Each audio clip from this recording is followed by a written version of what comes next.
Since mid-80s of the last century, people started to use mobile phones, cell phones. Technologies that such radio communications are based on improve constantly. Consequently, the quality and quantity of services provided are also improved. At the moment, there are already four generations of mobile technology, four steps, which are characterized by some significant technological breakthroughs. Let's briefly take a look what new was introduced with each generation.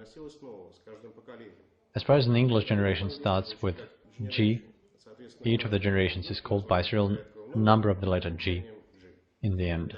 Thus, the first generation of 1G standard was being developed since the early 70s and was implemented in the mid-80s. It was an analog connection for data transfer. The frequency modulation and frequency division of channels, FDMA, were used. Due to such method, the network capacity was low, just like the data transfer rate, only 1.9 kilobits per second. There were no additional features. Common standard of networks for the first generation was the standard Advanced Mobile Phone Service AMPC, frequency of 800 MHz. It became widespread in the USA. With a growing number of subscribers and the development of digital circuits, the transition of digital systems was inevitable. So the second generation networks, 2G, appeared. At the moment, despite the gradual transition to more modern standards, the second generation remains the most common. The 2G standard is a well-known GSM. The range is 1800 MHz most often. It uses time division multiple access. Multiple users separated by the time intervals of transmission can operate in the same frequency band. The size and weight of phones themselves diminished at once. The number of subscribers increased. The transfer rate increased immediately to 14.4 kilobits per second.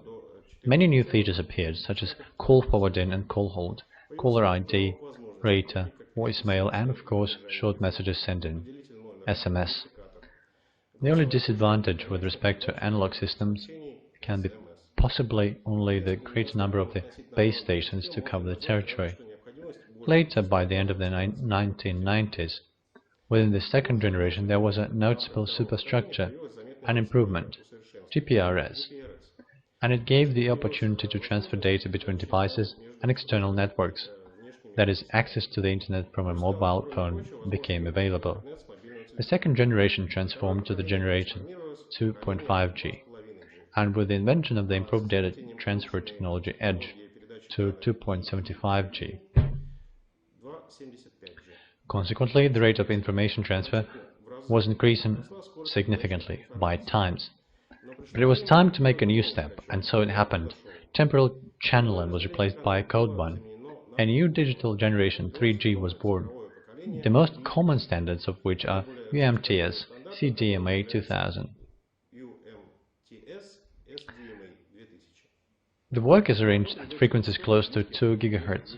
The transfer rate has already increased up to 2 megabits per second. Now there is possibility of speed transfer of large amounts of information. That is, these are new opportunities to work with the internet and television. Moreover, the cost of the transmission is constantly decreasing. The invention of the transfer technology HSDPA again accelerated the speed by times, and such systems were identified as 3.5G subgeneration. With the time, the rate of introduction of new standards and developments is growing. Despite the fact that the devices of the third generation have great potential, and we cannot talk about its obsolescence, the fourth generation has already appeared. High-speed, gigabit, high-quality communication both with static and moving subscribers.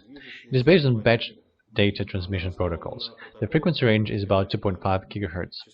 The technology related to the 4G generation called long-term evolution, though not yet as common as the standards of the previous generation, still provides users with the possibilities beyond the simple transfer of information. Therefore, it is very promising. Meanwhile, the progress does not stand still, and soon we will face the appearance of systems of the fifth generation.